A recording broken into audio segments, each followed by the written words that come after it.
Good evening, everyone. Welcome to the Wednesday night edition of the Outer Realm with Amelia and myself. Good evening, everyone. Welcome to the Wednesday night edition of the. What is this? That was me. I turned the volume off, and it still went on, and I had the volume off. I am so sorry.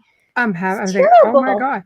All right, so let's continue on. We are broadcasting live here via International Public Radio on the United Public Radio Network, 105.3 FM from the beautiful city of New Orleans.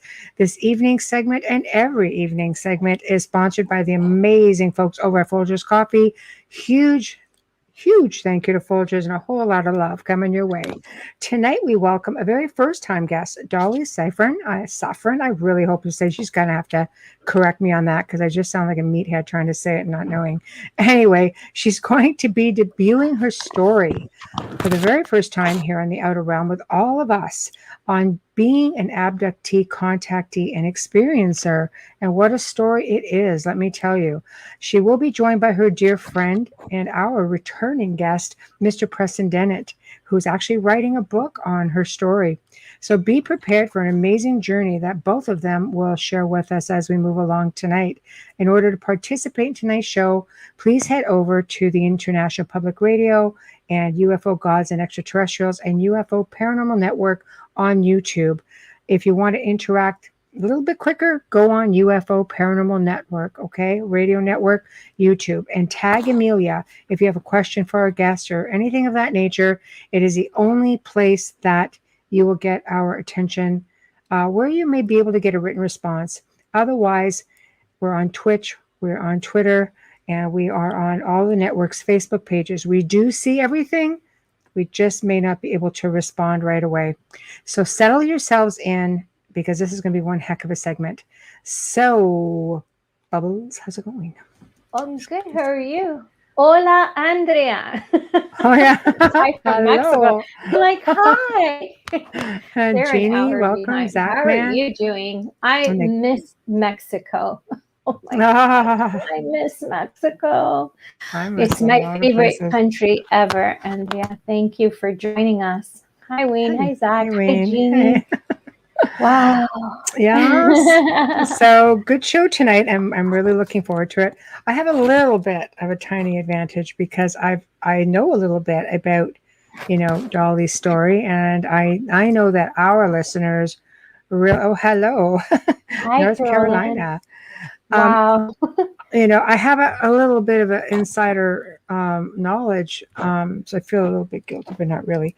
But it's a really fascinating story, and it's taken her entire life to actually come forward with this. And I think it's a great time when you have disclosure and everything else going on. I think it's really good. Perfect timing. So before we bring them on, I mean, everybody knows Preston because we've had him on as he's just one of our faves. But do you want to maybe tell everyone a little bit about Miss Dolly? I actually did a brief intro for both of them in case you haven't heard Preston before and this is your first time because you're actually here because of Dolly. Dolly Safran began her life journey already a generational contactee. A former nurse, civilian worker for the U.S. Department of Treasury, an employee for the Department of Defense for the U.S. Army. Preston Dennett is a published author, has well over 26 books written to date, field investigator for MUFON, ghost hunter, and paranormal researcher. Both of them joining us tonight as they are dear friends, so it's such an honor and a pleasure to have them. So we welcome Dolly and Preston. Yeah, well, hopefully, let's see if they're in. And I'm always ahead of schedule somehow, yet I'm always late. Figure that one out. There's Hi, one. nice to meet you, Dolly. Hello. How are you? Oh, gotta do your Can't mic. hear you. Oh, got to put your mic on. Microphone. At the bottom. Sorry for those of you that I scratched with your earbuds. Oh, there's Preston's on the phone. There we go. Preston's a busy man. Preston, I'm here. I was going to say, Preston, you should be a pro at this by now. So our third host, Preston. yeah, we hear you.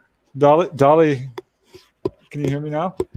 Hold on, I'm trying to be back in there. Okay? Got you. We've got you. Both. Don't go anywhere. We've got you. Yay. Okay, we've got. She got her own personal director.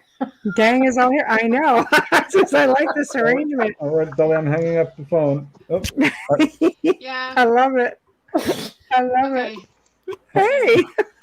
Well, welcome, Dolly, for the first time, and welcome, Preston. You were just here last week. This is a lot of fun. I feel like I just went to bed and woke up and you're here again. Which basically, that's exactly what happened if you count last Thursday. Yeah, pretty much. Shoot, what is that light coming from? Hold on a second. Let me block that light. Is it bothering you? Because it's not doing anything for us.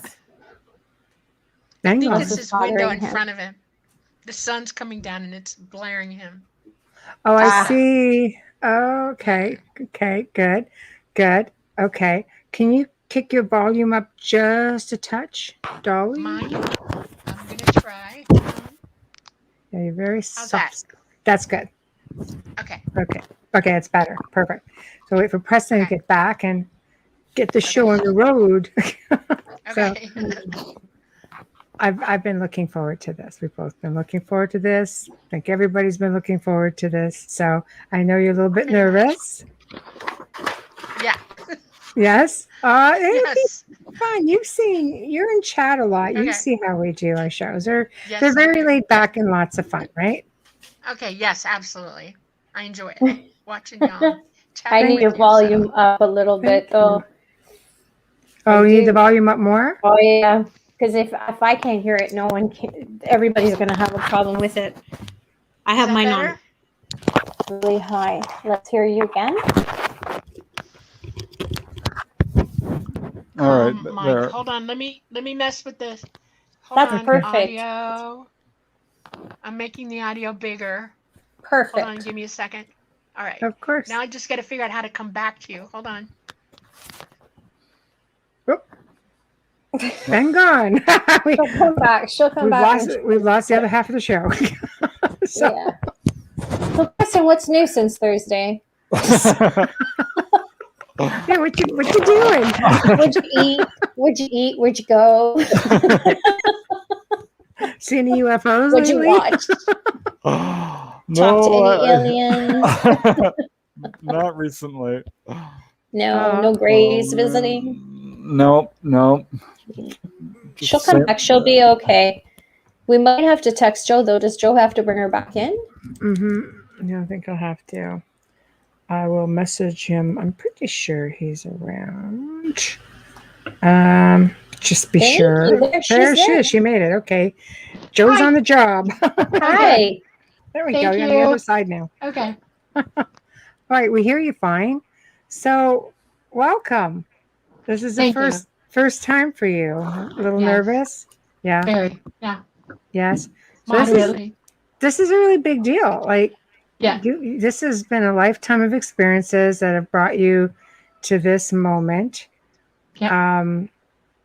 So why don't you explain to everyone how you and Preston came to be before we get into your story, and that will explain why he's here. Okay. I mean, he's always welcome, but it's just everybody else knows. I met Preston about almost 6 years ago in September. Right. And actually August. It was prior to my kidney transplant. Right. And I was grounded for a while because of dialysis, and my contact knew that I wanted to start speaking with people. I wanted to come out. It was a long process convincing them that this was going to happen. I'm pretty much the only one of my group that is opening their mouth already. Okay. And time is short. And so he said, okay. And I didn't know who to go to. I never watched television. I don't read UFO books or anything. I was too busy living it.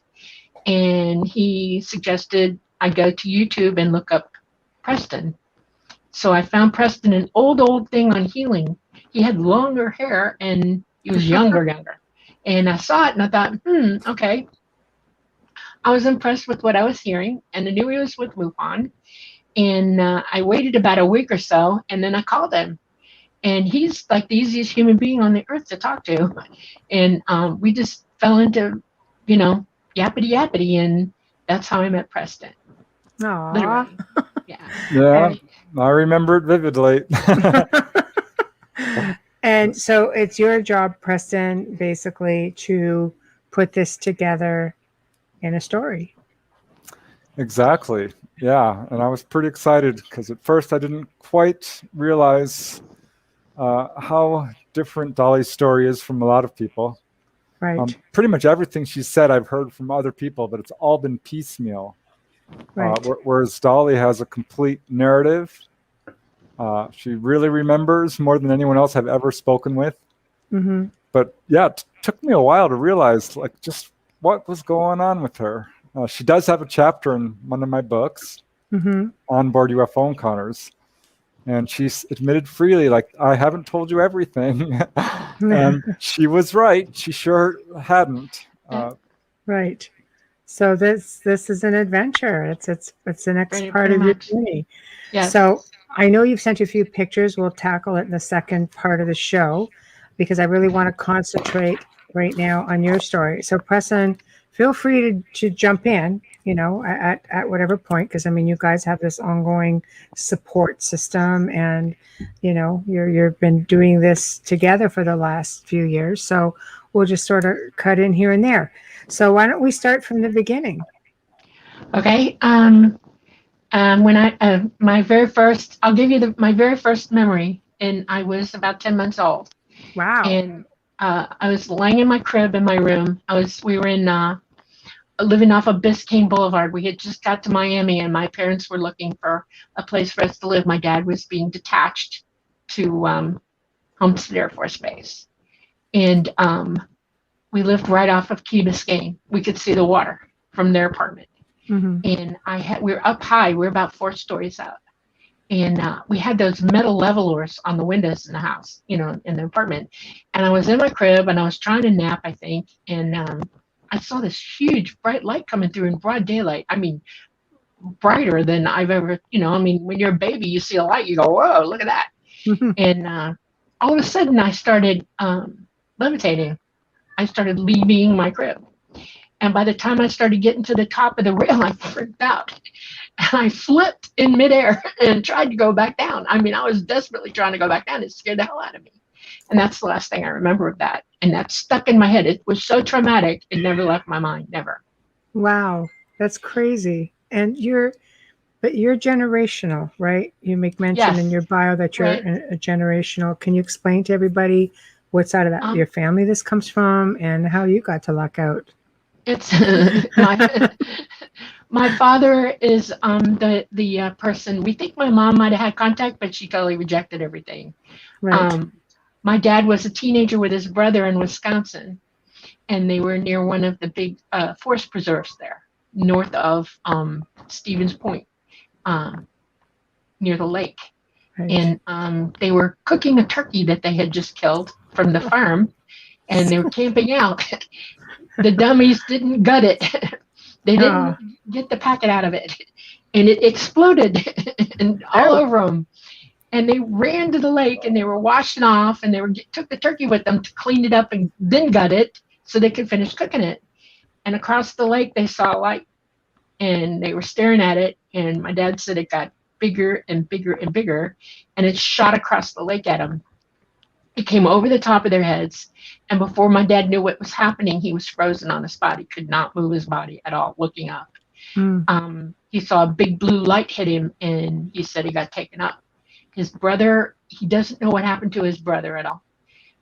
He was up there for maybe 2 or 3 hours, and my dad, extremely intelligent person, and he said he had long conversations with him, and they told him he was going to have to pay attention to what he wanted to do most in life. They kind of guided him. He was already trying to be an architect at that age. He could draw anything, and that's what he did. He became an architect, but he did it vis-a-vis the hard school of my father was dyslexic. He could not go to school and learn that way, and he taught himself. Wow.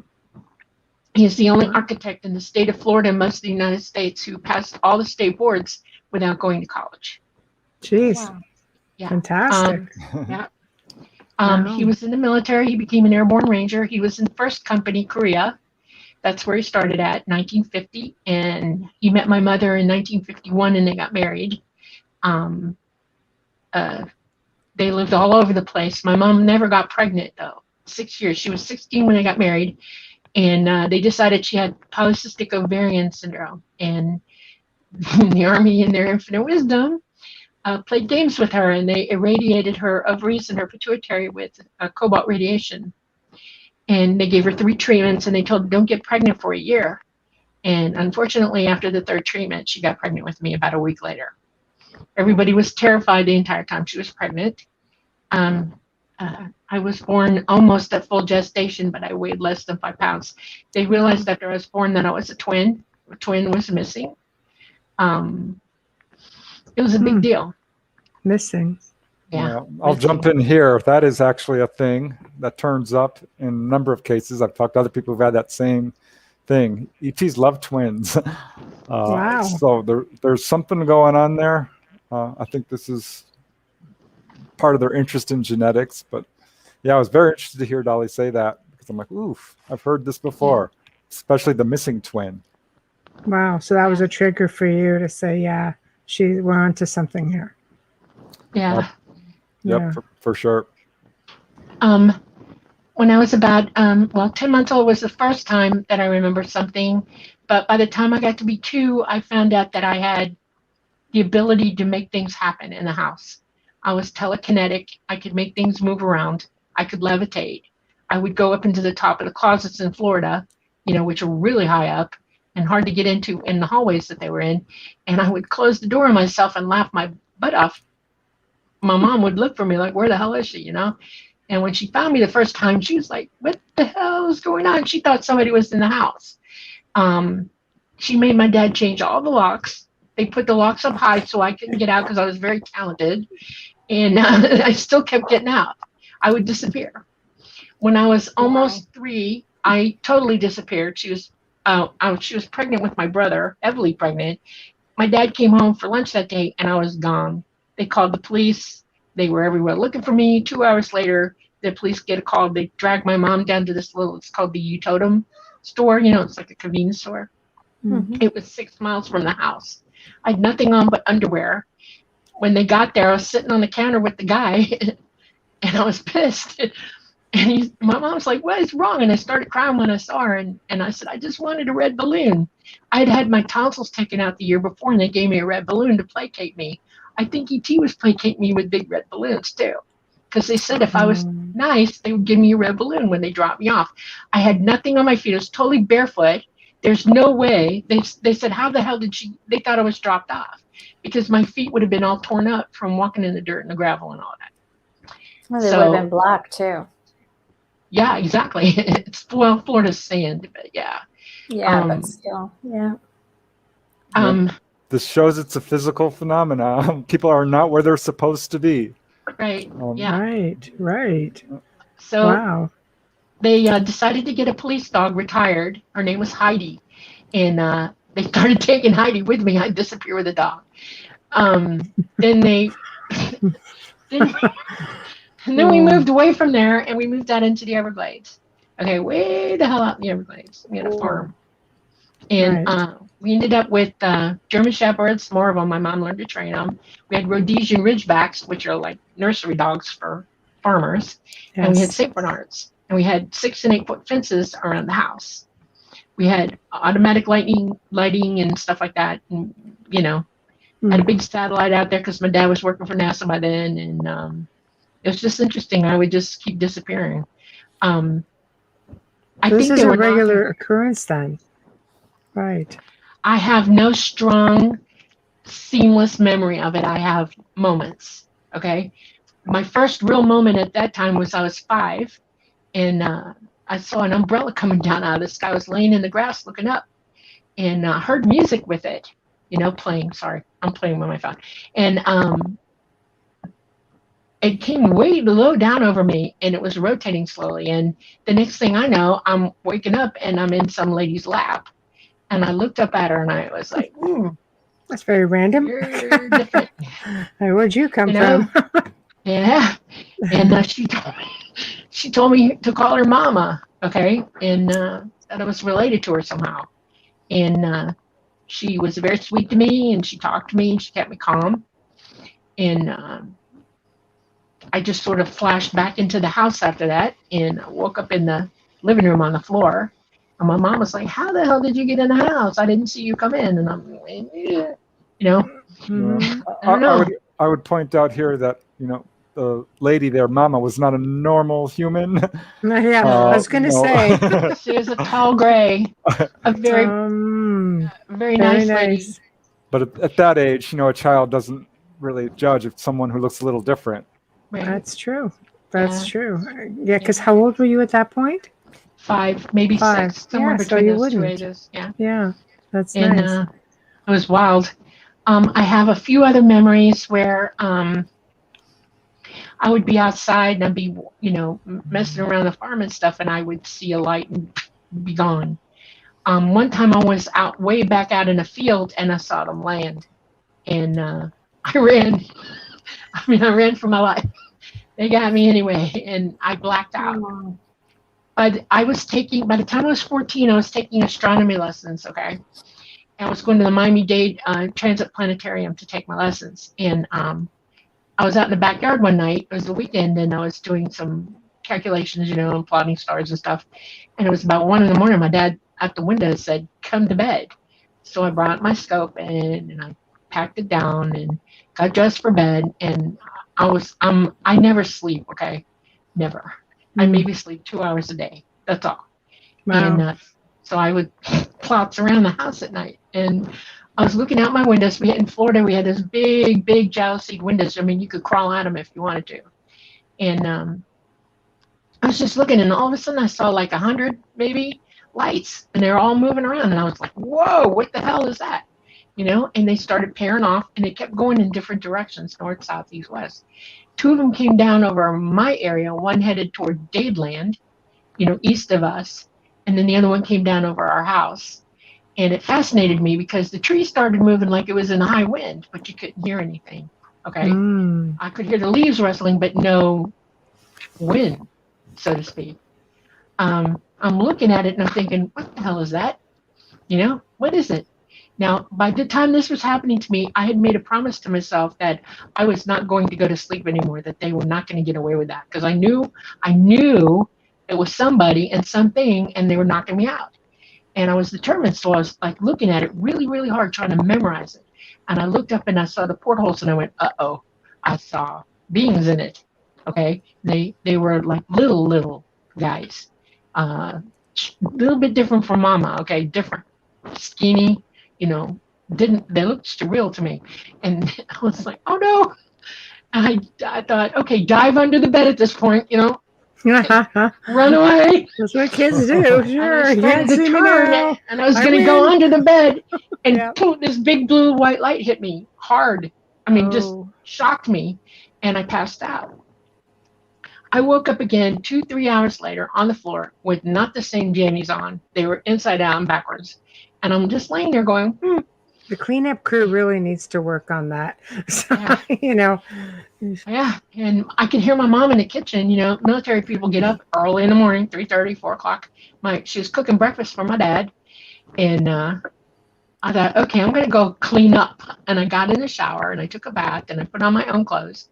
And I went ambling out to the kitchen, and she's still cooking, and I hear the radio is on. And it's, what's his face? I'm going to have a senior moment now. Anyway, it's just one of those guys from way back when. Anyway, so he's talking, and the news comes on. And I hear the report that, now I'm trying to talk to her already. I'm saying, Mom, did you hear anything last night? Did you see any lights? Hear any sounds? And she just turned around and looked at me, because already by then, this was taboo, okay? And he came on and he said, 2 Dadeland police officers report seeing a UFO. And they described it, and I'm sitting there going, and she turned around and she put her finger on my face and she said, no. I was like, okay, no talking about it. My father heard the whole conversation, and he told me the next day when he could talk to me privately, he said, describe it to me what happened. And I did. But I'd already remembered by then. When I went back after they all had breakfast, I went back in the bathroom. I shut the door because it's the only private place in the house. And I sat on the floor and I shut my eyes and I forced myself to remember. Okay. I went back over every inch second of it and I started. Recall was really slow. It came in snatches. Okay. Mm-hmm. By that afternoon, I had the whole thing. Okay. And I realized that I was busier than I thought. I was going to school with these people and I was leaving the planet. And I was totally freaked out. It took me about a week. My dad had to talk me into being calm about it. I was just completely freaked out. My best friend that Monday after this all happened grabbed me in the hallway and said, "You're not going to believe what we saw." I'm like, "What'd you see?" They were out on a date with her older cousin, and she said, "We got swooped by a UFO." They were near Dayland Mall. I'm like, "Really? Seriously?" She said, "It swooped the car." And I said, "What do you mean by that?" She said, "It came down and went right over the top of their heads doing Mach 9. I said, "Don't talk about it, Marine, because you're going to go to hell. They will never leave you alone. They'll think you're crazy. Shut up." So we kept it to ourselves. Okay. It was after that I started getting mental. I don't know how to describe this.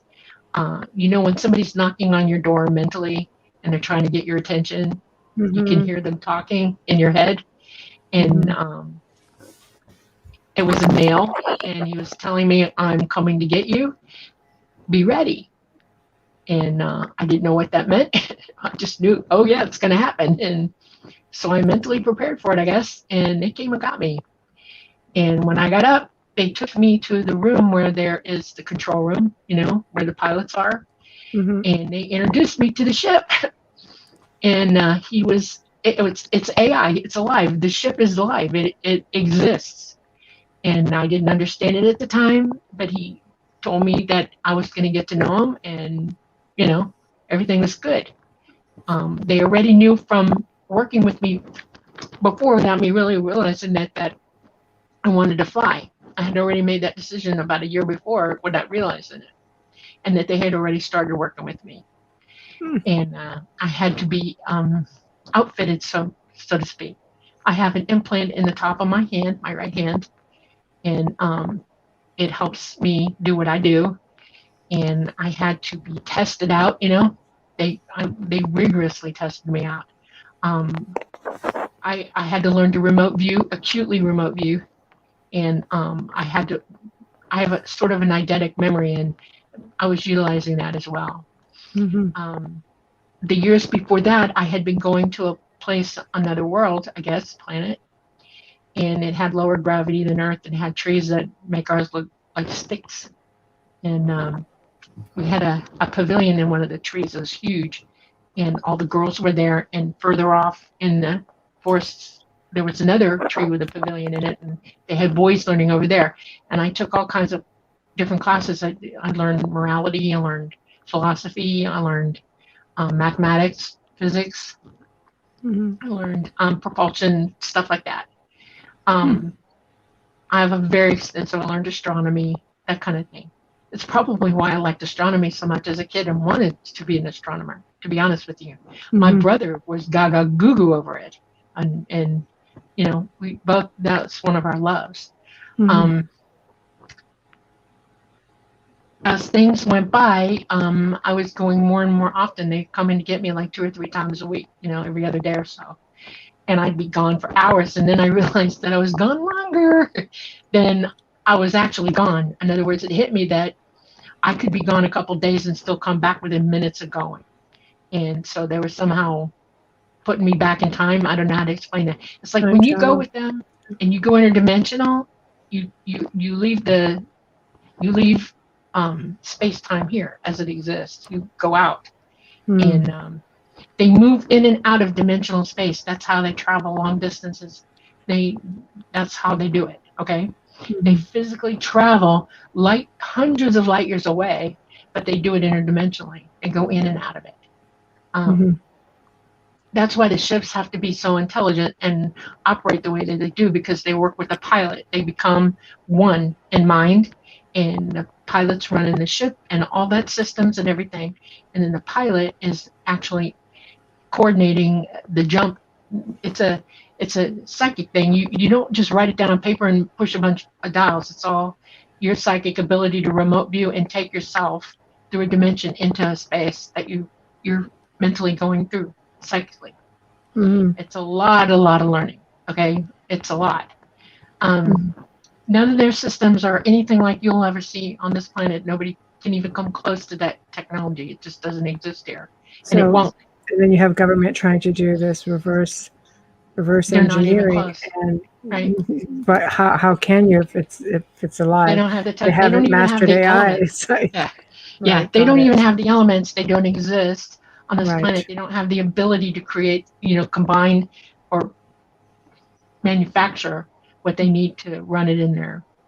They do use a type of nuclear, but it's a very small scale, and it's elements that we don't have here. It's interesting. I would say interesting is an interesting word. I would go back. I would just go back a little bit and mention that when Dolly had that experience at age 14, that first one that really woke her up, there were multiple people who saw UFOs. There was a police officer near her who had a major experience, and her friend as well, which I think the ETs do on purpose to sort of provide evidence that, like, you're not losing your mind. Other people are having this experience. And I've definitely heard other people talk about how they are taught throughout their childhood and learn a wide variety of things. So it's really interesting to hear Dolly describing that same thing, as well as, psychic development. I've talked to people who've learned telekinesis and levitation sounds fantastic, but I just wrote an article about that. There are a number of I don't like that word, experiencers who have experienced levitation. So to hear Dolly say, "Oh yeah, that happened to me," I'm like, "What? You didn't tell me that." Yeah, that's. I didn't sign up for this. Yeah, I find it interesting though. A class on morality. Yes. Why, knowing what you know now, why would morality be such a thing? Because they are wide open psychic. They hear everything that's in your head. Every level of your consciousness is wide open to them and to each other. Their society has no government. They are a group of entities or peoples. And we're going to say people from here on out because I don't see them as anything else but people. Okay. Who communicate instantaneously with one another. And when one knows it, everybody does. And they work together as one unit. They're collective. Kinda. Only it's not. They're very scientific. They are pioneers of sorts. They've been doing this eons. 280 million years worth of history that I've been taught. 280 million. In multiple galaxies. Okay, ours is not the only one. I will tell you that the Greys probably are positioned in our galaxy. That's where they're from. Okay, and it would be Orion, where they're from. Right. I know that there's Zeta Reticuli in our galaxy as well. Nobody comes from Andromeda. Andromeda is already screwed, and it's already coming in contact with us. You don't realize it, but it's already happening, and we are on a collision course with them, and it's not going to stop. For them, it's almost a matter of time in their thinking. We're looking at thousands and thousands of years in the future, but we're already plasma taught. The dust in space is already touching Andromeda. They're touching us. So yeah, they're very, very good at what they do. They seed and plant different worlds, and they spread their society, their civilization far and wide. We are their children. And we are the children of many of them. We have many different types of people who live here, many different ethnicities. We're all human beings as well as they are. We're the human genotype. But we express out genetically differently. We dial up differently. We're just different colors and different sizes and shapes, okay? When you look at the ET community at large, that's the same thing going on. You'll see some that are 13 feet tall and look like little, mantids, okay? Right. You see some that have, they look like cats. Some look like dogs, like raw, okay, for real raw, okay. Some have gray skin, some have bluish skin, some are 3 feet tall, and some are 8 feet tall and taller than that, 15. But they're all the human genotype, and they all express DNA exactly like we do. It just dials up differently. Okay. In the course of understanding how they think and what they know about one another, you can't lie. Lying is impossible. If you lie, they know it, and their society has become very moral as a result. And they don't treat each other the way we do. When I was being raised, if I did something wrong, I would get the dead face, like, hey, look at me. And I would evil eye, parental eye, yeah, and I'm like, what did I just do? I did something wrong, and they give me a chance to figure it out, and then I had to figure out how to alter my behavior and make amends, or I had to work on myself that way. It is natural for me to do that now. I don't. If I do something, I make a faux pas, even here, because I judge nobody. Okay, we're all together. We're all one. Okay, all of us. We exist in real time somewhere else in source. Okay, we are physically manifest in this particular construct. Okay, this dimension. We are in the 3rd and the 4th dimension. We somehow sliding around between the two. In our physical space, there are 11 other dimensions, or 12 total. Okay, every single galaxy space, physical space, has 12 dimensions in it. Now, there are multiple paradigms going on because there are alt dimensions within dimensions, or not outside the side. There are also alt galaxies with alt dimensions in them. It is an ongoing forever thing, and there's really no way to know how many are here. You manifest in more than one dimension at the same time. In source, you're operating a whole bunch of different ways. Okay, you only know what's going on with this one. Okay? So basically, it's like your essence is just simultaneously existing in several different parallel dimensions, at the same time, within the same space. How we see energy is really important. Like, if you're going to use your psychic abilities, what happens when you develop is that you start to see energy for what it really is. Like, when I look at you, I don't just see your physical form, I see your energy as well. Okay, I see what's surrounding you. Mine must be black. No, you're not at all. It's sarcastic. Just trying to lighten up the moment just a little bit.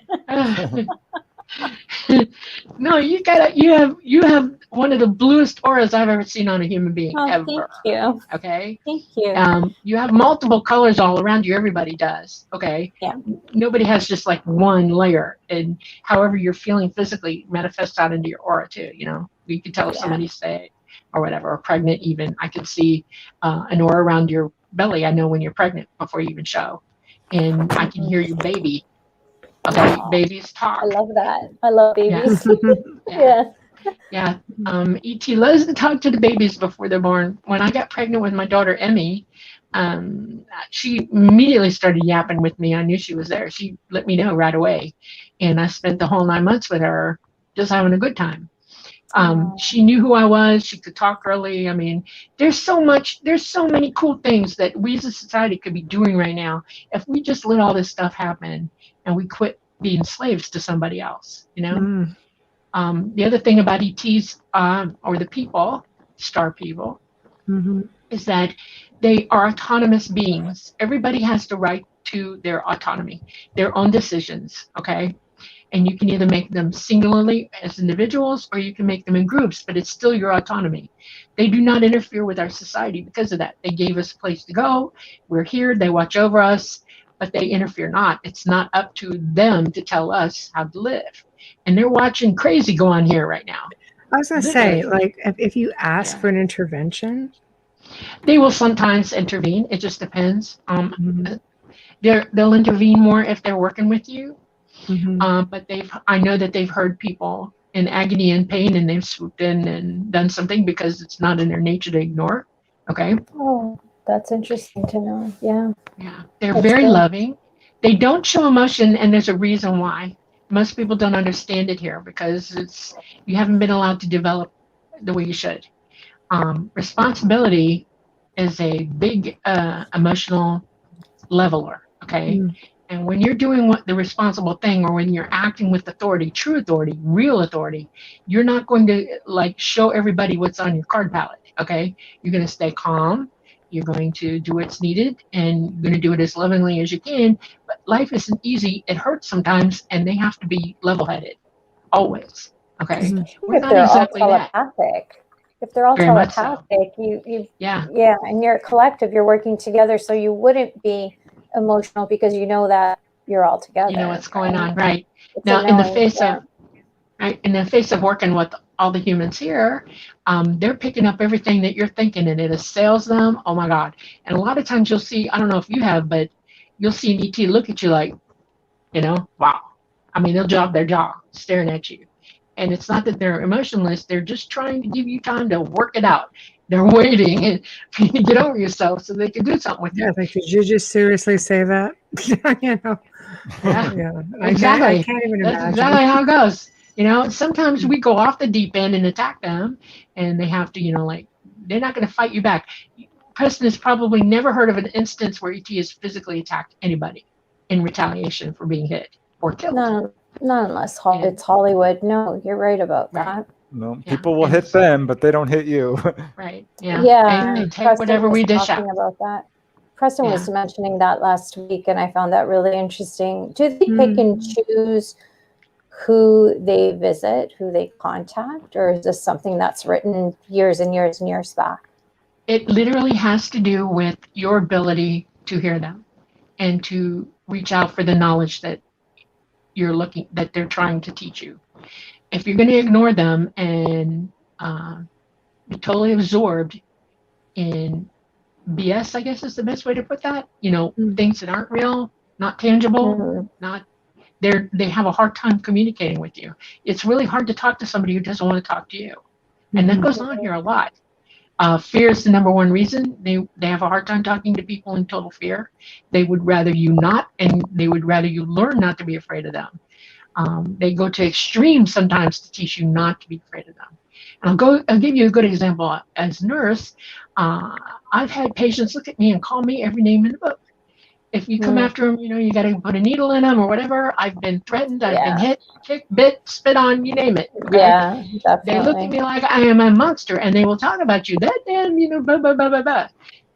ET takes the same heat they do because they're only trying to help us, and you don't understand what they're doing to you. After they've worked with you for a while, some people get it, and they start to pick up the psychic connection, and they start to hear it, and it changes their whole perspective of contact, and they let them wake up a little bit more here and there, and they try to let you completely wake up. That's the goal. They want everybody on this planet to wake up. They want us all to reach out. They want us all to use our own ability to hear the truth. Okay? They want us to seek knowledge. They want us to know what the hell's going on. Really know. You can't believe gossip. You can't believe people who have ulterior motives. Okay? They're just never going to tell you the truth. We all have example A of that right now. Okay?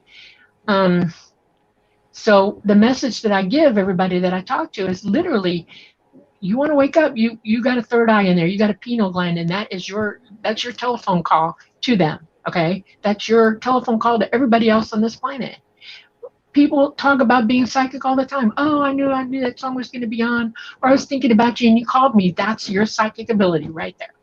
And you can develop it even as late as 60 years of age.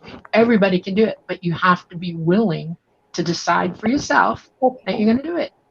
I have a question for you, if it's okay, Dolly. There's someone in chat in Facebook. I'm sorry it took this long, James Chapman, but I don't normally catch the Facebook ones. I'm going to paraphrase this because it's very long. Basically, and it's not basic, I'm just trying to make this short. He has abilities and he wants to turn them off because he's basically, he sounds to me like a physical medium to me. He's overwhelmed. Can someone, if they don't want that ability, is there a way of saying, no, I can't have this gift right now? I would make the suggestion that he learn how to find his own space in his abilities. In other words, he needs to learn to surround himself and turn it off himself. Okay, he can. Okay, but it's never going to go away. Once you've opened that channel, it's always on. But he needs to learn how to control himself because he's the one who's reacting to it. Okay, it isn't what everybody else is doing to him. If he's thinking like a victim, he will be a victim. And he has to learn to control himself because you can turn the volume up and down as well. I mean, trust me, I would be a nutball if I didn't think that way. Thank you for saying that, because a lot of people don't realize that by grounding and meditating and finding that center, and grounding is so important, right. James, to ground. It's huge. And your fear is going to make it a lot crazier than it really is. Yeah. Right. Yeah. Thank you for that. You're welcome. We've been so conditioned in this world to let everything get to us and to look for the easy way around things and to not exercise our own authority over ourselves. Okay. We're always letting somebody else tell us what to do. We're always bound down and acquiescing to others, and we shouldn't do that. Every one of us has the right to be and think who we are. And you have the right to learn at your own pace and learn what you want to learn. Each of us is born with an ability or a gift. And if you're not developing it, you'll never be happy. And the only way you're going to do that is to step off the slave train and stop letting people bombard you with unbelievable amounts of energy that you don't need to have coming at you. And I'll give you the 3 biggies, okay? Fear is number 1. Noise that is contrary to centering your mind. It's static noise. It's noise with no purpose whatsoever. We have a lot of that going on. And then the other one is visual attacks. And our television, our games, all of that visually attack our minds that we can't think straight. And things come at us and we just have no way of centering and seeing what's really going on. If you're going to live in a dream world, you're never going to see what's really going on around you at all. There's a lot to be said about being at one with nature. Right. So James is empathic also then. It is the pain that he feels from it. That's a tough one, picking up on how people died of their pain. And it's he can do 3 things right off the bat to help himself. He needs to detox his body, okay? Because it's part of his problem. He's not using his total ability because he's being cut off by what's entering him physically. One of the reasons that they want us to clean the bloody planet up is so that we can detox ourselves, so that we do use our abilities properly. We're very specific instruments of purpose for our mind. Our astral projected bodies that live in us. We're indwelt by them. And if you're poisoned, it's really hard, to contact. Your physical mind is not who you are. Your physical mind is the vehicle you get in every day, okay? Or you're already there. You live like a camper, okay?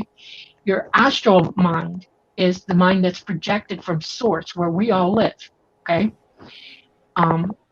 It can't communicate with your brain if your brain is messed up and the connection's being totally destroyed by pollution and all kinds of stupid stuff. Bad language, bad water, bad air, you name it. It can really mess up the telephone call that you're trying to make to yourself. That's what it means to wake up. So I suggest everybody, get with the program and clean up. It is very important. I am a conservationist. They are conservationists. They don't overuse anything. I mean, the suits that you see them wearing, it's one-use suit. It's totally destroyed after that. And it's made out of materials that are recycled back into other suits. Okay? They don't do laundry, period. Okay? It's not of importance. What are some of the signs that people can look for in awakening if they feel like, oh, I think I am? But what are like clear signs? Smack you on the head signs, because that's the kind of generation we have today. Okay, the first one is your ability to sense when things are about to happen. Okay, you get the hair stands up on the back of your neck. You get that feeling in your gut. Your brain's going, this is not quite right. Okay, that's when you need to pay the most attention to what's around you. You need to stop, be very quiet, center, look, critically look, quietly look at what's really happening to you. Missing time is another biggie, big one. having lights, and then animals suddenly do weird things around you. Okay. Most experiences are animal attractors. You want to know why? Because they can hear us thinking. They know we're safe, and they will come to us for help. We are their first. Oh, I'm in trouble. I know you. You got a sign over your head. There it is. Okay. Right. Here I am. Help me. That's another thing. If animals start talking to you all the time, you're an experiencer. You're learning how to be. One of the most important things that people don't understand is that ETs are not artificial experiencers of any kind. Yes, they travel in craft, but they mostly live on very, very beautiful, very natural places. And they experience nature just like we do. They are elementals. That's where we get it from. That is bred into us. They experience nature as if they can feel it. You know that, okay? You understand that the water that you touch has been experiencing happy things or bad things. And you won't drink bad water, but you'll drink good water, okay? You know the difference. It's innate ability talking to you. You know when you walk into an area of forest and whether it's healthy or not, and whether it needs help. I was just in Arizona and Nevada, and all I wanted to do is go buy seeds and plant trees. I was like, oh my God, what are people doing? This is pretty, but it's not. Fix this. They cut it all down. Oh my God. They changed the essence of where they live. It's not a healthy thing to be doing to yourself. They're using water that doesn't belong to them. They've got to cut a river in and doing weird things with it, and they just changed the whole, everything. They're cutting down the Amazon. They're cutting down. I mean, it's a nightmare. It's affecting all the animals. I would underline everything Dolly's saying. Every experiencer I've talked to is huge connection to animals. They're all environmentalists. They're all super psychic. I mean, this is definitely, I think, a pattern that's really strong with experiencers. I hear it over and over and over again, and hearing Dolly's animal stories are just mind-blowing because it's just amazing to me how strong she is with this connection. And I'm like, yep, heard this before, heard it a million times. It's definitely a question I always ask people now, like, how are you with animals? I think animals in nature, like I hate seeing trees get cut down. It hurts my soul, I don't like to see that at all. It. Absolutely. Their energy changes drastically and you pick it up. You can't help it. It's an assault. Always try to heal them first. Exactly. One of the most interesting things for me about Dolly's story is something I've heard from a number of people, but not to the extent that Dolly has talked about it, which is being taken to the control room, sat in the chair, and taught how to fly the craft. That's a big one. I don't think I've ever heard that. Tell us about that, because I have never heard in all my years of radio have I ever heard anyone say that. I hear it a lot. I've got several cases in the book Dolly's in, but hers is boy. Go Dolly. As an Airborne Ranger, my father was also a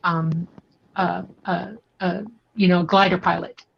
And he loved to fly, and he worked for NASA. We know lots of astronauts and pilots, and so I've flown in everything you could possibly imagine. Okay, I want to fly. Exciting. Okay? I love flying.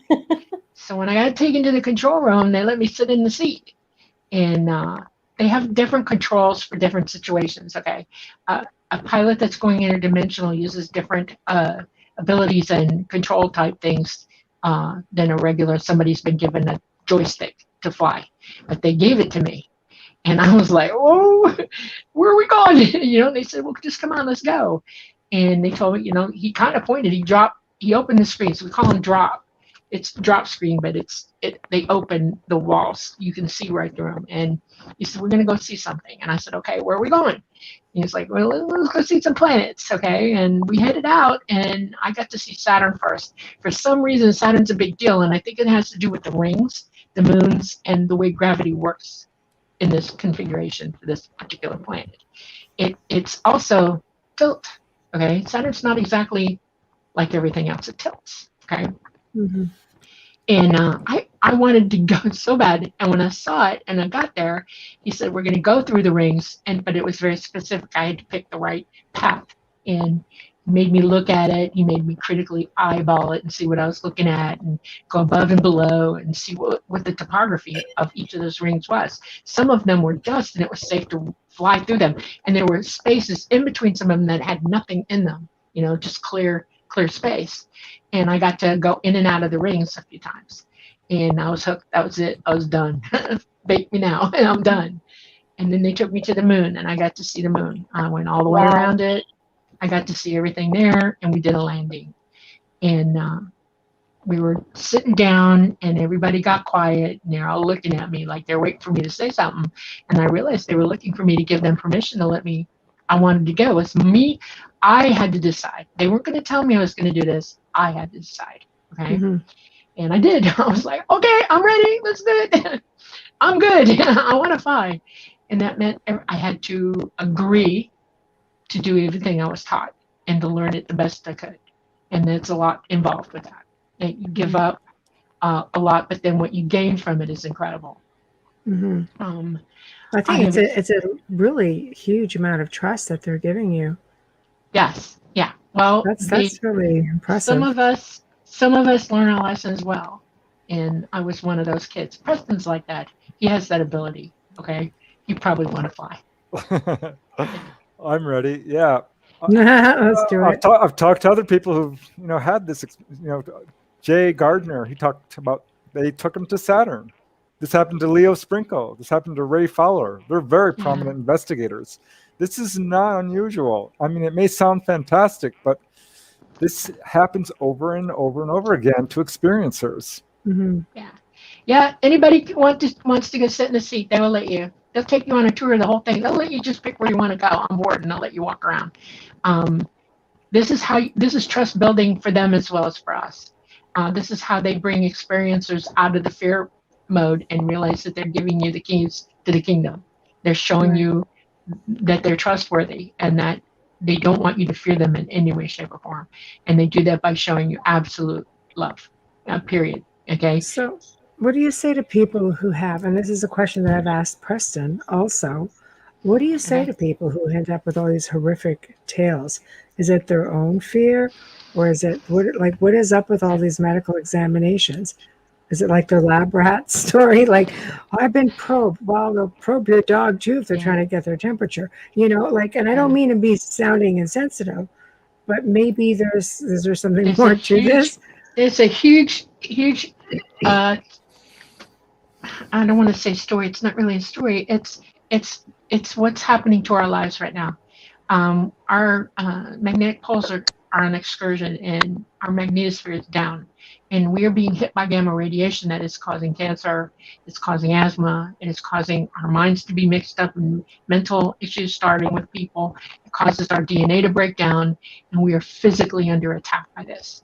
And the physical examinations are literally them keeping up with us and helping us every step of the way to keep us from going completely down, but if they can help us ultimately.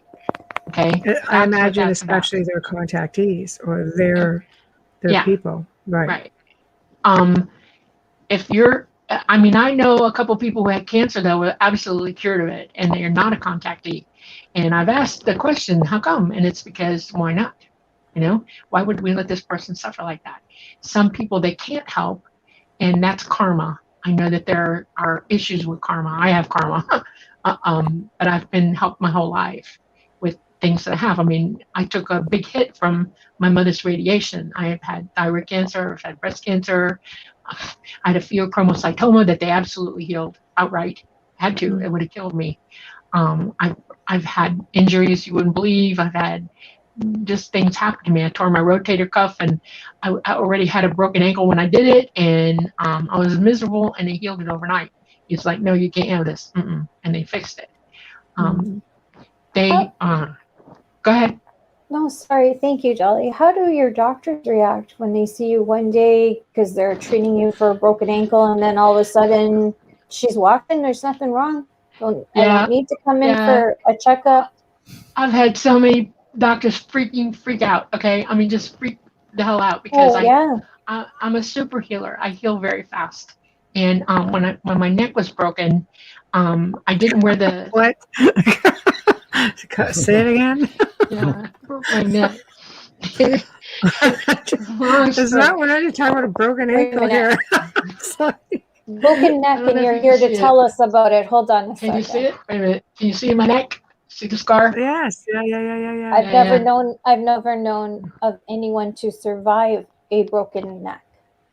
It's pretty damn bad too. It zigzagged. It slid. The bone slid sideways, and it totally Z'd my spine. And I didn't know.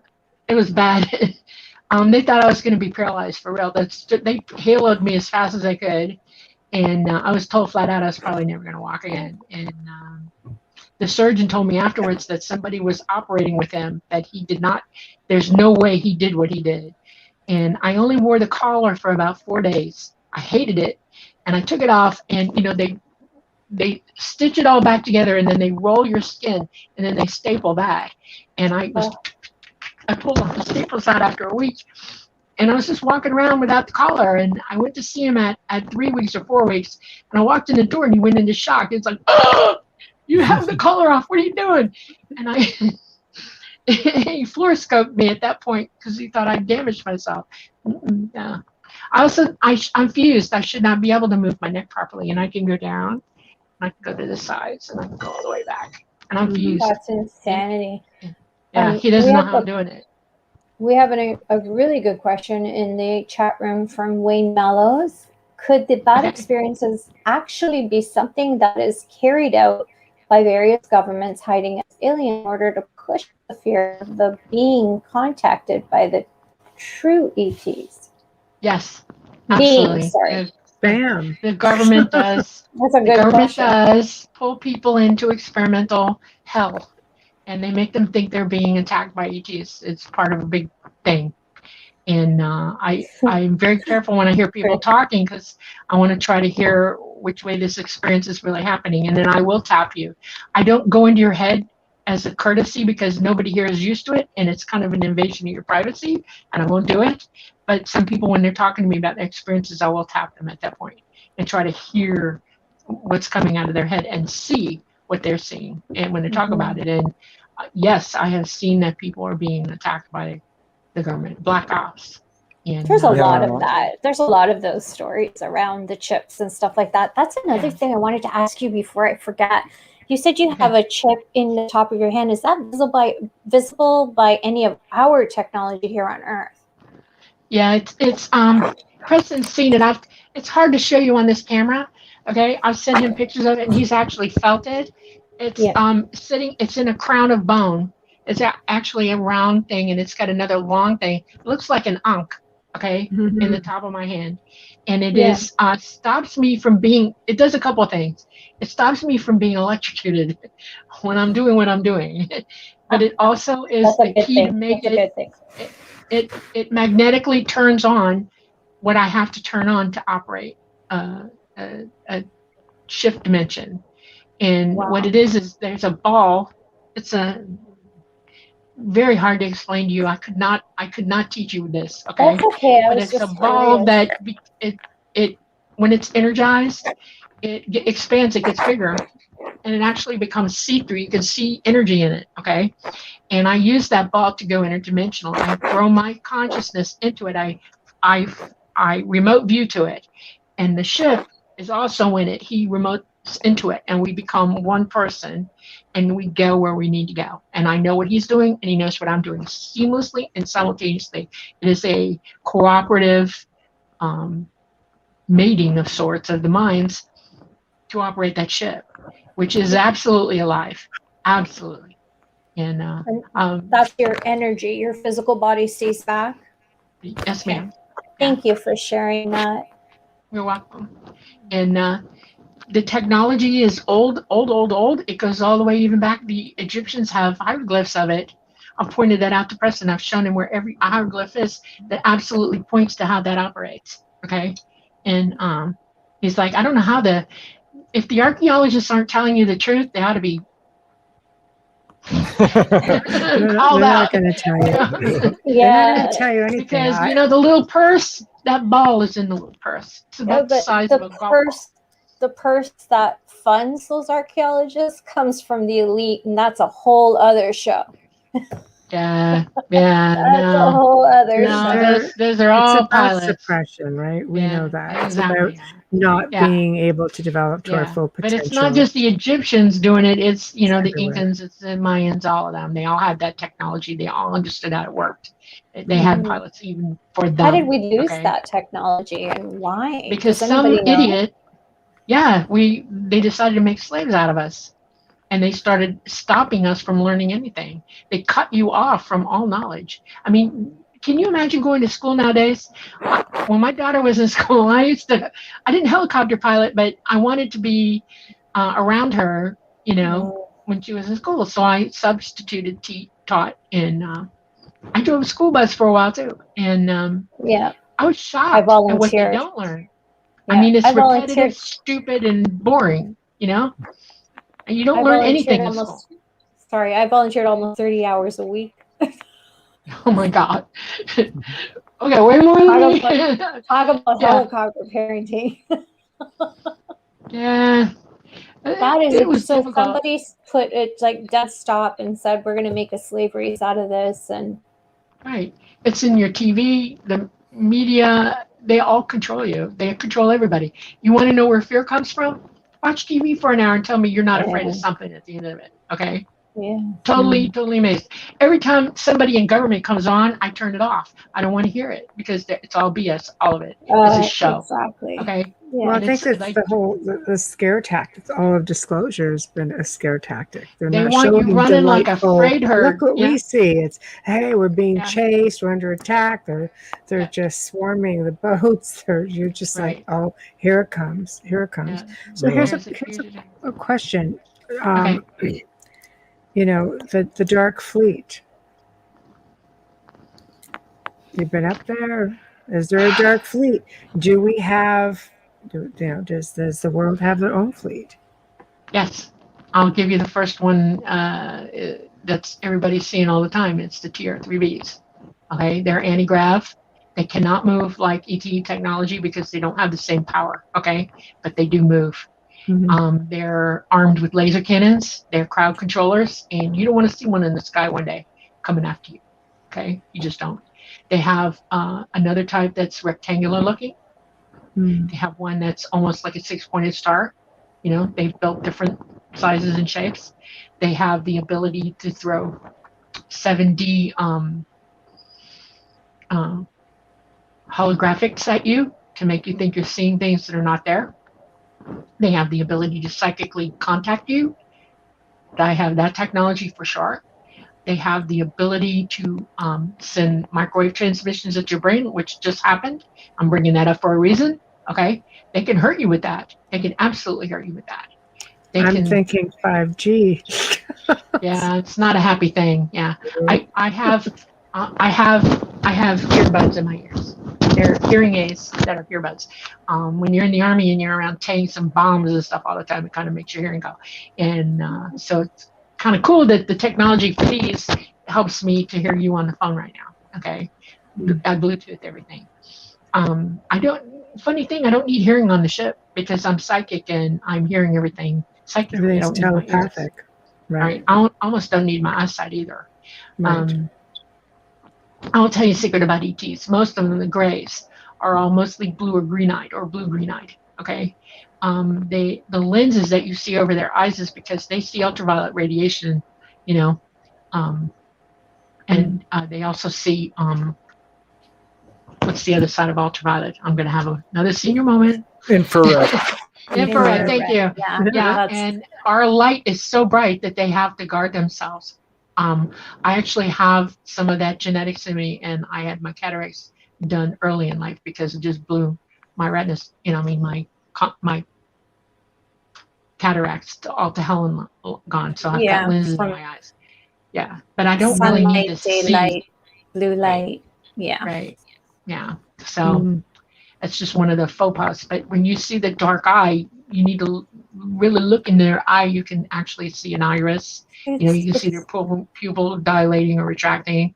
They don't have hair in their eyelids. They have little bumps, like where your hair follicles are. They have little teeny bumps right there. If you really look at it, it's like little pearls going across their eyelids, at the top and the bottom. they feel like hairless cats. Most of them, the grays, they have no no hair. So they evolved. It's They really cool. evolved the razor, did they? I don't know. I think it has more to do with DNA and gamma radiation damage to their DNA. Oh, I would say that the Because they're skin trying to feels breed like it out. a dolphin, you know, like a Say dolphin again? skin. To me, Yeah. the skin feels a bit like a dolphin. Yeah, they can. Some of them have that like that. They've been for years now intermixing back with humans, okay, to bring their DNA back. For a long time, they weren't having babies of their own. They are now again. They are producing children of their own. That's But nice. they're strengthening us as well as themselves because we're breaking down too with the gamma that's hitting us. This is a bad situation we're in, and it isn't going to get better. It's going to get worse. It's going to be a dramatic change and sudden. That's what everybody feels psychically right now. All the people who are waking up know something's coming. They feel it, but they're not sure what it is. And the bloody governments and the world, the people that don't want you to know, are working overtime to stop you from knowing what's going on. It feels like it's like a double-sided coin for sure. You know, you have some people who, I mean, there's division. You see some people dropping off from your life, and they just stop, and then you see others come into your life who are more like-minded. And I always say, you know, like, you know, Wayne talked, and I talked about this earlier, that these are just makes it easier to keep moving on and evolving, because not everyone can follow along on the journey. Right. It's an individual thing. That's right. We're all walking our own road. That's how karma works. We do recycle. I mean, when we die, we come back, you know, and whatever your energy level is, you're resonating at your mind. I want to tell you the most important thing. Okay. I learned this. This is one of the first things I learned. When you learn something, you own it. It becomes part of who you are. Okay. And I'll give you a corollary. Jesus Christ said, put your white robes on. That's knowledge, okay? He's telling you literally learn and wear it, because it's the only thing you take with you when you leave here, okay? And that's what karma is. That's how we bust through that. That's how we walk away from that karma. If you're going to wear the white robe, you're done. You fixed it. You're ready to move on to whatever next level you're going to. It is sad because there are people walking blind right now who have no clue that they can actually do that they'll feel better, be happier, and move up, you know, but it's them that has to do it. Every individual in existence has to learn this way. That's why we come here. This is the reason. Physical in source, we don't learn the same lessons in source that we do in a physical realm. That's why there are physical realms. This is how the universe operates. They send us out, we learn what we got to learn, and we take it back. And we're ready to evolve higher up even from there. There are higher realms than that. And it's just a process. That's all it is. It's simple. I mean, what's the simplest explanation is a lot of times the right one. And this is the right one. I promise you. Life is hard. Life is painful. Life is fun. Life is happiness and joy. Okay, we have a lot of all of that operating. Okay? That's difficult because we're very conditioned from very early on through, you know, religion and education. Right. I know. Right. I know. Jesus Christ was an anointed master. Okay, there were many of them, and he was exceptional when he was here. He was trying very, very hard for people to hear the truth. Okay, and they even bastardized a lot of what he said too, and made us believe that God was a guy with a big stick and he'd throw you into hell. Okay. Something about those 10 commandments, you know. Yeah, this is a good important point Dolly's making, because ETs don't have religion like we do. No. They believe. They believe. How do I put this? The universe is the all mind to them. Everything is known in the universe. Okay, and it can talk to you. You can have a relationship with it. You can download from it. All knowledge is always there. Everything you say and do is added into that. All of it. They're huge current sheets of electromagnetism, and they record everything you say and do, and have done so from the beginning of time, whatever that is. Okay? Well, it's interesting that you say that, because I think the perfect experiment into this universal collective is saying a word that you haven't heard in a millennia. Like, let's say the word swell. all of a sudden, everybody you know in that week is saying swell. Sure, And like, right. What the hell is that about? Because we're transmitting it out. I know, yeah, right? It's just like putting out that intention or that one word or an event, and all of a sudden you just, it's just a random thing. Right. But there's an organization that I love. It's the Worldwide Consciousness Group, okay? And every weekend they spend an hour or 2 hours in consciousness with one another, spreading the message, the truth. Okay, and they put huge amounts of positive intention into it, and I participate every weekend. Why not? Okay, and in my mind, you can move mountains with that kind of ability. Okay, if we all did it at the same time, this earth would turn on a dime, literally. Okay, you would see things suddenly just stop being bad. You would see people not able to lie anymore to you. Okay, or anybody else. It would be phenomenal what we could do with that. And the horror to me, this is the hard part for me to live with every day, is that I know what it's like to live in a society with that. I know what we could be doing, and I wish it for here so bad. Okay, every day, I wish it for here. I intend for it to be here, because we deserve to be the beings that we could be. We deserve it. Full potential. Yeah, sponsor time. Sponsor time, and then I've got a quick question for you from the chat room, because poor Wayne's been waiting there for this one. Okay. Thank you. Okay. You are listening to The Outer Realm with Michelle DeRoche and myself, Amelia Pisano. Tonight we have two amazing guests with us. We have the amazing Dolly Safran, and we hope she's going to be reoccurring just like our other guest tonight, Preston Dennett, literally with us just the last show, because we love him that much. We do. It's been an amazing night talking about contactees and aliens. And if you haven't heard us and you're just tuning in now, don't worry. The archive will be up later. We are UFO Paranormal Radio. We are also God's UFOs, extraterrestrials, something like that, paranormal, United Paranormal Talk Radio. Something like that, uprntalkradio.com. There are so many. We are most importantly coming to you live from New Orleans, 105.3 FM, and the best of the best. Folgers Coffee is our sponsor. Thank you so much, Folgers, for sponsoring us fully every Wednesday and Thursday night. Wow, I get lost on all of those paranormal pages that we have. But anyways, Wayne asked earlier on, Dolly, does the electric lighting here bother their eyes too, or is it just sunlight? Yeah, it does. If you have like fluorescent lighting, it's going to eat them. They don't like it. They'll wear their lenses. They prefer very low ambient light, natural light. They don't like the ultraviolet, UVA, UVB, and the UVC. They don't like it at all. No, we got that low. Turn the lights off. Yeah. Most of the house is dark for the longest time. Yeah. They see much better in that light. They'll take their lenses out just so they can walk around in the dark. They're happy about it. They see much more detail than we do in the dark because they see ultraviolet light. It's it's a whole nother world for them. And everything's lit up. And can you imagine having that light up? Remember that movie Avatar where they had all that ultraviolet light and they could see it at night? Well, it's like that for them naturally. They don't need phosphorescence to do it. Yeah. They see it. It would be like wearing night vision during kind of sort of only in color. Yeah, definitely painful. That's painful. Wow.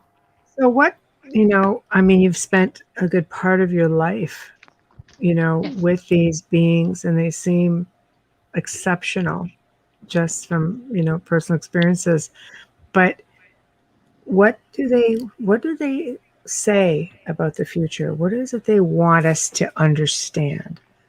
Because apparently we don't get it. There's a little bit of a language thing going on or something. You've been made to react a certain way right now because your fear is very handy to the world governments. The 1%, the elite that think that they know more than anybody else and they're better than anybody else, has been for the last 80 years preparing to go underground. They have underground facilities all over the planet. They think they're going to survive what's coming. It's a 16,000-year cycle. We have scientists here and teachers here who are teaching this, and they're being shut up. They're being denied to give that information out. We're in a cycle right now where our sun is heating up. It's going to be a very, very active, unfortunate sun season for us right now. And we're starting to throw CMEs, significant CMEs, in that while our magnetosphere is down, a Class C CME could fry every electrical component on this planet in a second, 10 feet deep, 10 miles deep into the ground. And they know one's coming that's going to do that. And it's coming soon. And if you're going to talk about going back to the Stone Age, here you go. And their hope is that y'all realize it, that you get out of electrified houses, you build off-grid. Okay, don't worry about solar, learn how to do it the hard way, because you are going to go back to the Stone Age. And if you live in a house with electricity, it will burn straight to the ground, period. Okay, this has happened before, many times. Go ahead. No. I'm sorry. How do they feel about you talking to us about all of this? This is something that they want Dolly's to disclosure. Yeah. Yeah. How do they feel about Dolly's disclosure? I'm very passionate about it.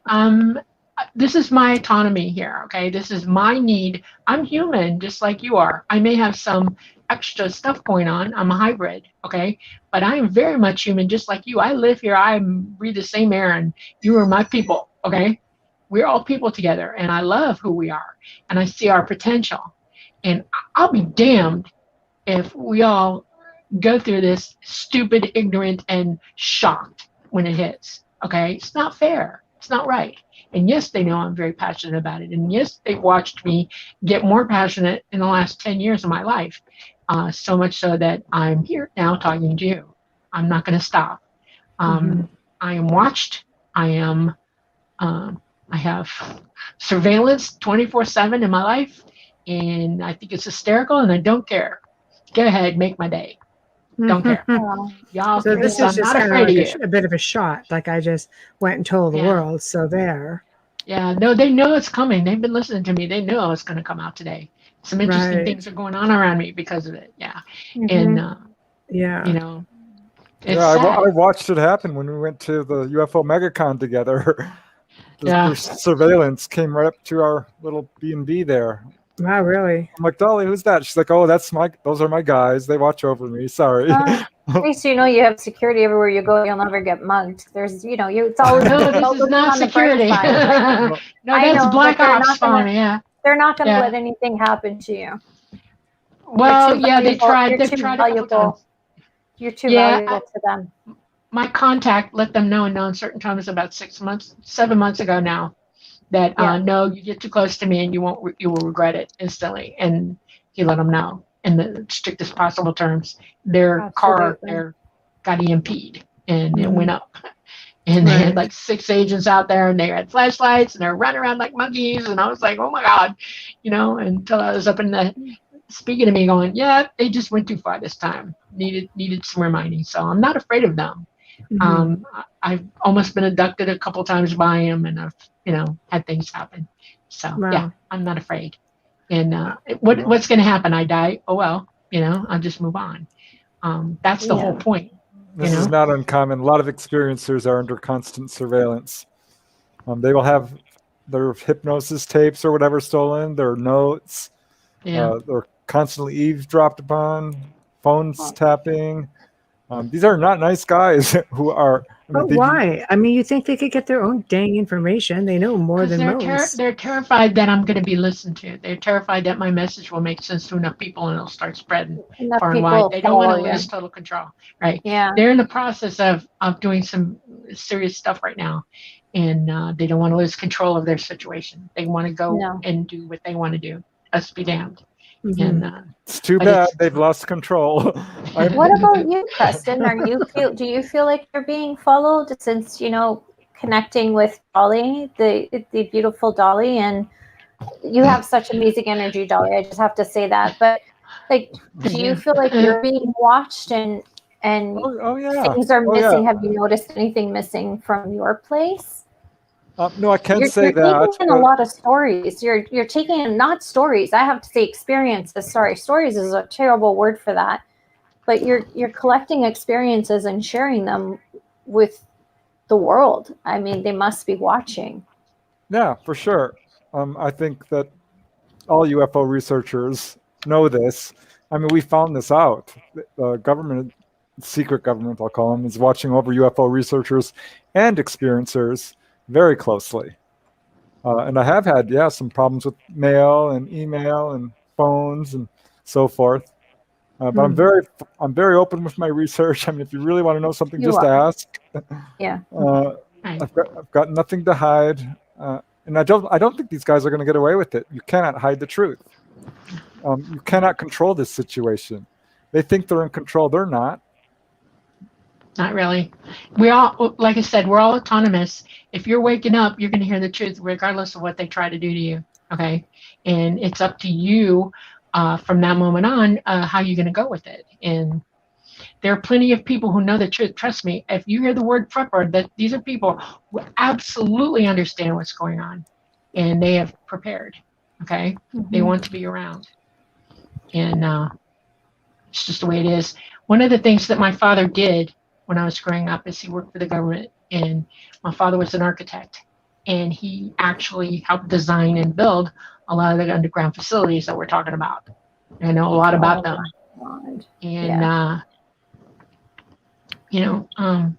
one of the most famous engineers at NASA, Cooper, actually, my dad and him, they wanted to see how they were going to work together, and Disney World was being built, and my dad and B.D. Cooper designed the entire underground at Disney World together. And then when they found out they were going to do good together, they went on further from there. It is a convoluted, exhausting amount of what's the word I'm looking for? Nobody knowing what's going on, but plenty of people knowing what's going on. And the amount of disinformation and hanky-panky and all the stupid stuff that they got going on, it's like, and they're out of control with it now. I mean, they're off the dial, and they're starting stuff all around us. And I mean, look at COVID. This is not a joke. This was designed to mess with us, okay? And it ain't over yet. And it's just sad to me that this is happening, that they feel free to treat us like this. It's not right, and all I got to say is they may be happy now and they may think they got control now, but they're going to wake up to a very bad day someday, and it's like, we're all just going to move on. And I think ET wants to rescue as many people as they can. They are going to. They know who they're going to take. Trust me. Okay, and it's a lot of people, a lot. One of the things that's going down with them right now is you're going to see more government stuff in the skies than you are ET. They cannot handle an EMP like that either. Okay, they operate electromagnetically. Okay, and if you have one flare like that, it'll take them out just like everything else. And they've been bugging out. They've been picking up thousands and thousands and thousands of their people off the ground who've been here among you all your life. Okay. They're getting ready for this, and trust me, it's going to happen. When it does happen, the plan is, and the government can eat my grits, okay? Once it happens, everybody's going to lose communication with one another. You're going to be isolated, and that's when they're going to show up en masse. They're going to land on every strip in the planet. They're going to come down on every airport. They're going to come down on every road big enough to land, and they're going to open the doors, and they're going to tell the ones that they're taking, let's go. One of the reasons there are so many hybrids is that we're trained to go get them. We're trained to help them understand that it's okay to get on the damn craft so we can get the hell out of here. Because we got more than just a CME coming at us, way more. It's not over after that. I'm just waiting for Joe to put up some of your photos. Bam, there we go. Look at that. That was great. Quick. So maybe you can explain just as I go along what everything is. Okay. Take your pic, Joe. You just will let you go with that. Joe. Just put one up. What do you want? He's working on it. I can hear him. He had some surgery today, so there's a little part of it. I'm so sorry. So, I know he's a champion. We love him. So it's okay. He'll get. Sorry. We'll get there. No, not yet. Too soon? I don't know. So yeah, I have some pictures. Okay, I'm going to give you a hint on. Okay, which one is this? Okay, there we go. That's a 2-seater incoming. okay, coming to visit me. This is a transport craft. This is the size that comes and gets me to take me to a bigger craft. And they come in very fast. They pull you out very fast and they haul butt. They do not want to get caught. I live in a very high traffic area for the government. The U.S. Space Force is in my backyard, and so he's booking. You see plasma all around him. He does not go to battery. He comes in on plasma and pulls me out in a transport beam. And then we run like hell because Is they it don't want to pulling get up caught. your essence or your physical? No, my physical body is being transported. Okay, I yes. just want to be clear on that because I Yeah. know people are thinking, how does she mean? How did she get Yeah. through there? They wouldn't send a shit. They wouldn't send a craft to get me if they were just going to yank my spirit out. Yeah, It's because you not know how gonna some happen. people are just lifted up through the floors or through their houses. There he's gearing up. He's actually lighting up. The engines are now booking, and you can see the light. And he's going to turn bright white in about 5 seconds after that picture. And he's power up at that moment. Okay. And he's getting ready to go. Do the next one. Oh, that's interesting. I'll tell you a secret about the colors that you see. The orange is red. That's a drone. We have hundreds of thousands of drones. It's the size of a Tic Tac. It is a Tic Tac, what the government calls a Tic Tac. You're looking at a Tic Tac, but it's a drone. It is totally unmanned. So why do they send AI drones? all the way? Because it's AI. In other words, it's here to make measurements of all kinds of stuff. It's an observer. It's watching the planet. It's taking measurements of, different things that are going on with our planet right now. And they drop them like crazy. Okay. So when you say drone, you mean ET drone, right? Yes, it's an ET drone, yeah. And they are Tic Tacs. Okay. You would call it Tic Tac. Yeah. It's like if that's a government drone, my baseball bat's coming out. No. Just saying. No. Yeah. No. Okay. Yeah, that's a drone. Literally a tick. Wow, that's tiny. You wouldn't even catch it. Next. Yeah. Yep. Dolly's got evidence to back up her story. Yes, I've seen some of it. Absolutely. I can't wait to my read house. this book. She remote viewed my living room. Okay, this is Talata. Okay. Backstory. You remember the Turkish UFO they caught? That really crazy looking ship? Yes. That's it right there. And that's over Laughlin, Nevada. And that is Talata. That is my contact. I named him when I was about 15. I can't pronounce his real name. He's ancient. He's an interdimensional being. He's disembodied, okay? That's why he was able to go into that ship the way he did. He can actually transfer, okay? And that's Talata. And he was coming down, and he was going to do a flyby for me. So he's getting ready to do a small power-up and then zoom over my head. He would not let me catch him coming all the way down. Poor Yvonne had a heart attack. He was also dropping drones that night, and so he'll turn my camera off at certain points because he doesn't want me to too close. But that's him. Okay. Okay. Perfect. It was very cool of him. Next, please. Next. Some of them are films, I think, that I sent you. I think I have a a film. Yeah. Yeah. That's another 2-seater. You went back to that one. Okay. So if we have the video, that would be great. Joe, I know I sent the one video. Trying to take it easy on him. I know was at the par tonight. I'm so sorry. I know. I feel bad. No. It's okay. It's okay. He's good. He's a champ. I'll wait on that. Yeah, one of the things you said to me earlier today was, if I send these to you, he's going to keep them. And I was like, I know you will. I share. I've got the originals. I'm not worried about it. That's what it's about. It's the best to share this stuff. Pass it on. Just trying to maximize it. Hang on.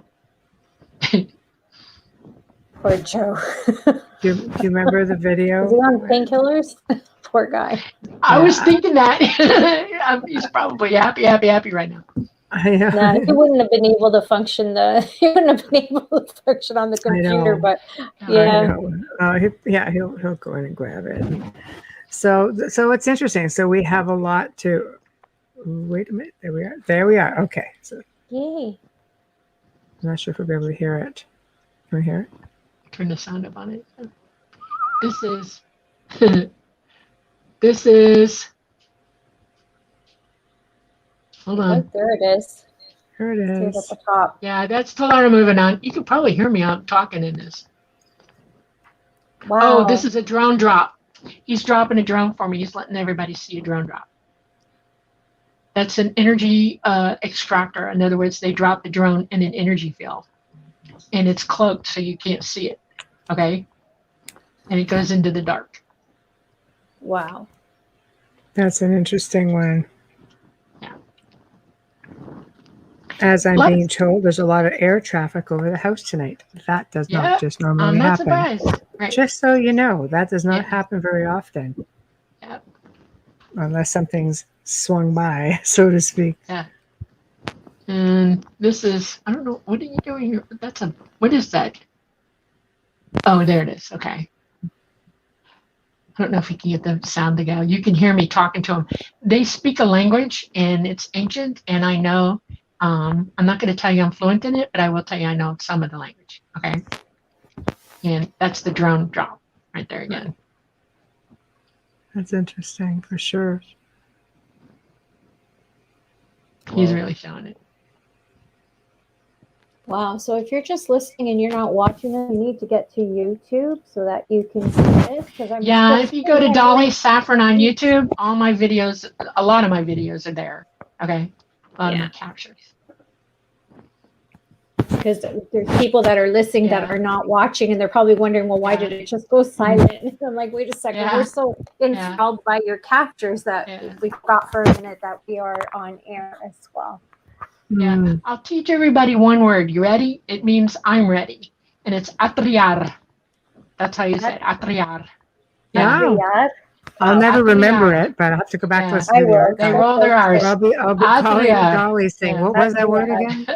Yeah. What was that? Means I'm ready. Okay. I was going to put it up. I love the rolling R's, like the European languages. Yeah. Well, it's all connected. Yep. There he is. Everybody learn to talk from them. Think about that. Yeah. Yeah. And that is probably him just hanging out. He's getting ready to do a flyby. That's a short one because I had a hard. He turns my camera.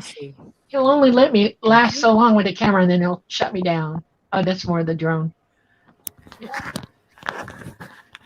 Wow.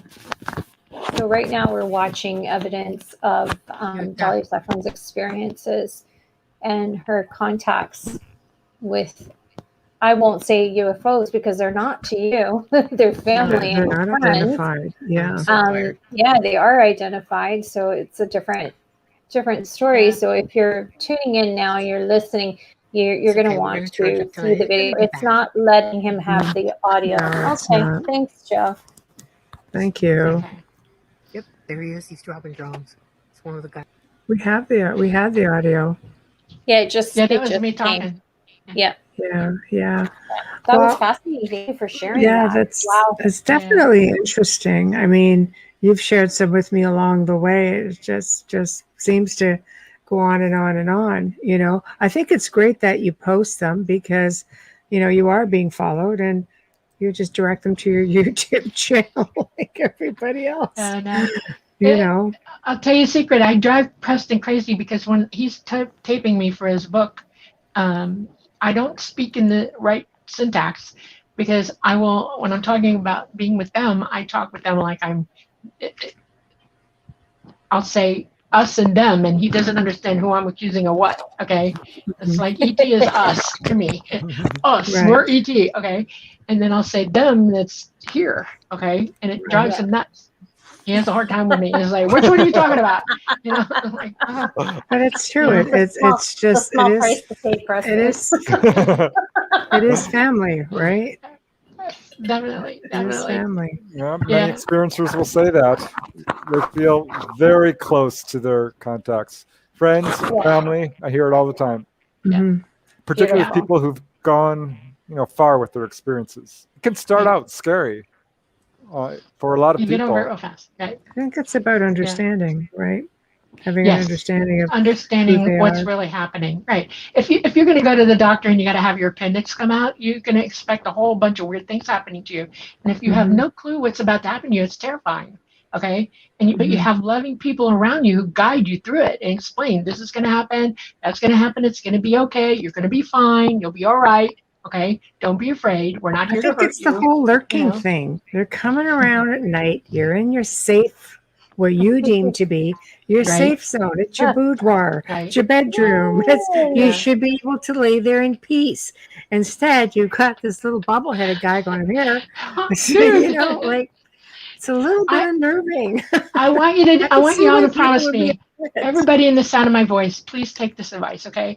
If you wake up and you got 3 little ETs or 2 of them standing there looking at you, start the conversation right there. Don't be afraid. Say, hey, you know, hi, say hi. They will talk right to you. They will go, oh, they're going to talk to us, okay? Things aren't going to be thrown. Feet aren't going to come out of nowhere and kick the crap out of them. I mean, they're going to be like, whoa, I'll talk to you, no problem. They'll pet you. Are you kidding? They will give you anything you want.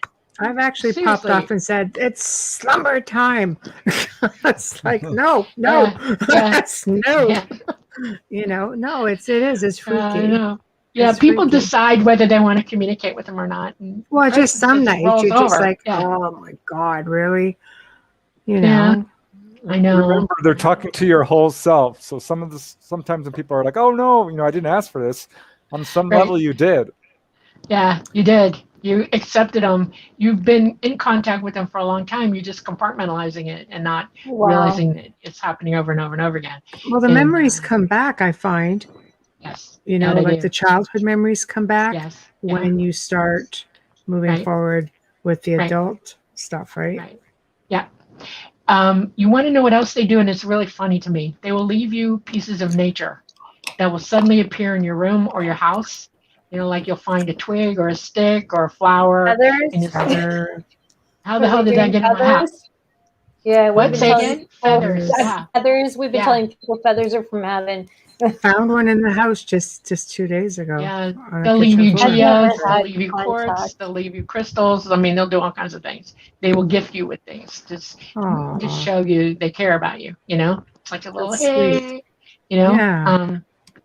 I had a fascination with marbles when I was growing up, and I didn't know why. And it's because I always wondered how I got all my marbles. And my mom said, "Where are you getting these marbles? Who's giving them to you?" I'm like, okay. I think I know, and I couldn't tell her who it was, but I got all kinds of beautiful marbles from them. I had a big bag of them that disappeared one day. My mom disappeared them, but you know.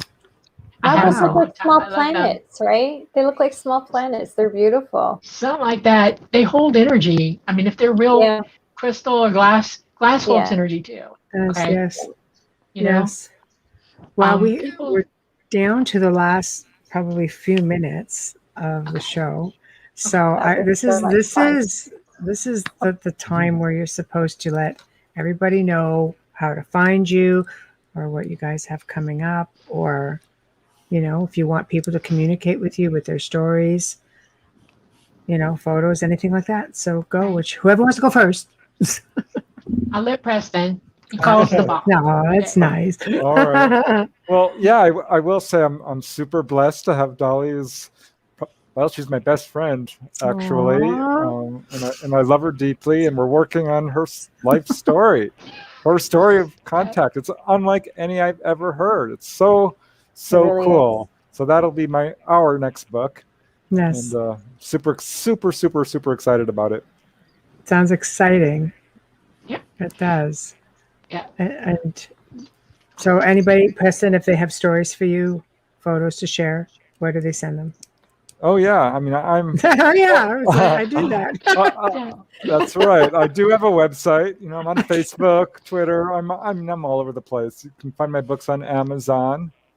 And if you have a question or a story or a comment, I'm always love hearing from people. You can contact me through my website.